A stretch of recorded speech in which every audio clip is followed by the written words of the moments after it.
Então, os dois pautam nesse contexto. E aí,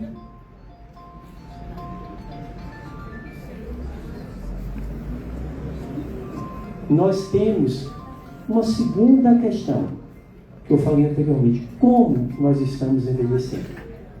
E aí nós temos que escolher e ter oportunidades para envelhecer bem. Porque o importante não é atingir 80, 90 anos. O importante é atingir 80 e 90 anos com qualidade de vida.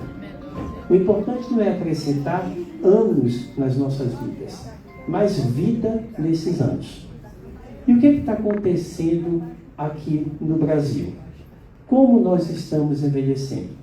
Nós temos um grande estudo epidemiológico, que é o estudo SAB, que mostrou que de 2015 a 2017, esses dados, referentes a pessoas nascidas entre 51 e 55, houve um aumento de 63% nos casos de hipertensão. Houve um aumento de 34% nos casos de doenças osteoarticulares, a famosa osteoartrite ou artrose.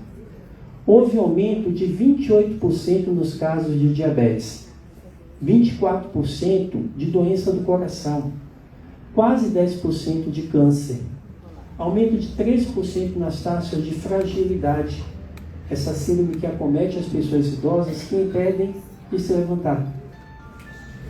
E houve um aumento na taxa de dependência.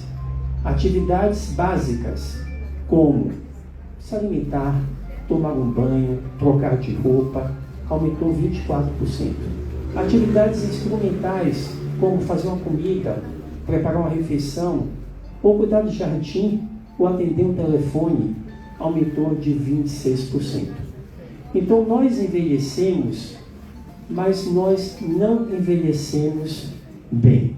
Hoje em dia, nós temos uma diferença aqui no Brasil entre a expectativa de vida e expectativa de vida saudável de praticamente 10 anos.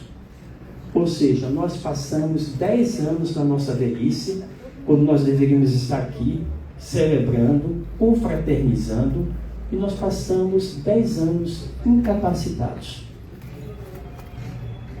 Então, esse será o nosso grande desafio.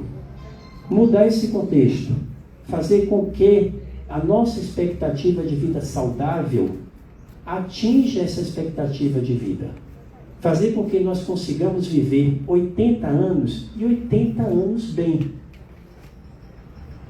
Esse é um grande desafio. Porque todos nós queremos viver. Porque viver é uma dádiva. Mas viver com saúde. Viver com qualidade de vida. E para isso nós temos que nos apoiar nesses 3 pilares. O pilar da promoção. Então nós temos que promover hábitos saudáveis. Nós temos que saber quais são esses hábitos que impactam diretamente no nosso envelhecimento. Nós temos que prevenir o aparecimento de doenças, e quando essas doenças aparecerem, elas têm que ser diagnosticadas precocemente e tratadas de uma forma adequada, para que eu não venha sofrer as complicações daquelas doenças. Porque depressão alta é muito comum na velhice. Mais de 70% das pessoas acima de 70 anos têm pressão alta. O problema não é ter pressão alta. O problema é não tratar essa pressão alta e sofrer um derrame e ficar acamado. Esse é o grande problema.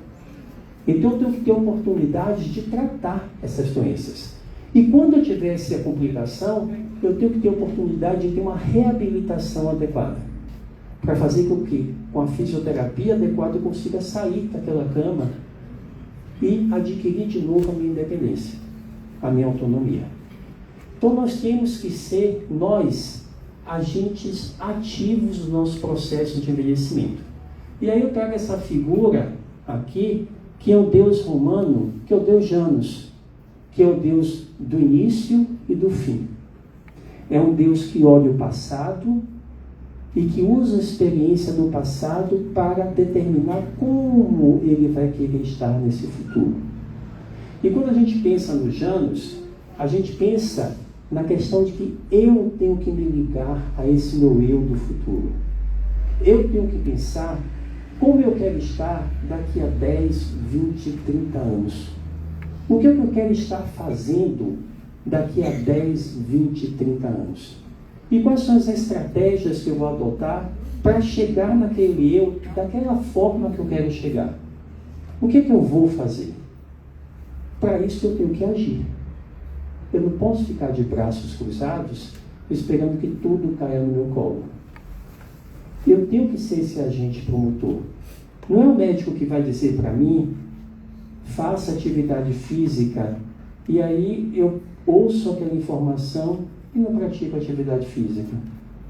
Ou entre na dieta e eu ouço aquela informação, entra por um ouvido e sai pelo outro. Porque as coisas não caem do céu.